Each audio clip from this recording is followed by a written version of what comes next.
Ex-Menko Bidang Politik, Hukum, dan Keamanan Mahfud MD menilai ada 6 syarat untuk pemakzulan Gibran Rakabuming Raka dari jabatan Wakil Presiden sangat kuat. Argumentasi Forum Purnawirawan Prajurit TNI mengajukan surat ke DPR MPR karena dinilai melanggar prinsip hukum, etika publik, dan konflik kepentingan.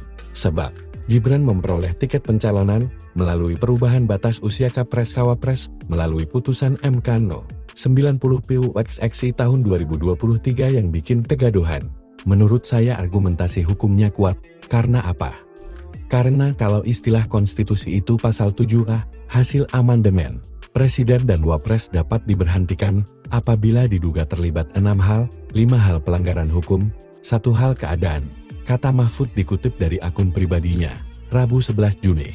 Menurutnya Forum Purnawirawan telah melakukan cara elegan, sebab resmi kepada DPR dan MPR, dan seharusnya usulan itu direspons positif. Itu sang, daripada bikin video atau apapun yang tidak jelas sumbernya, provokatif, dan itu harus direspon secara positif, tegas Mahfud.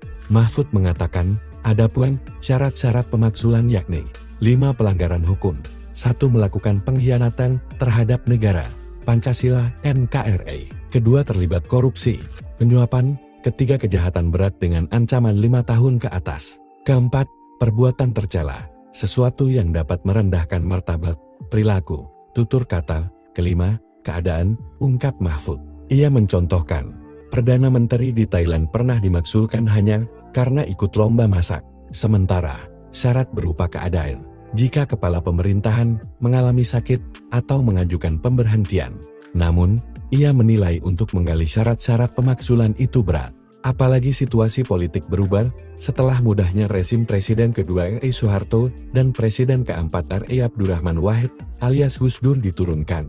Karena dulu kok menjatuhkan Pak Harto kok mudah banget, menjatuhkan Gus Dur kok mudah banget, menjatuhkan Bung Karno kok mudah banget, kemudian malah dibentuk aturan yang mempersulit itu, jelasnya.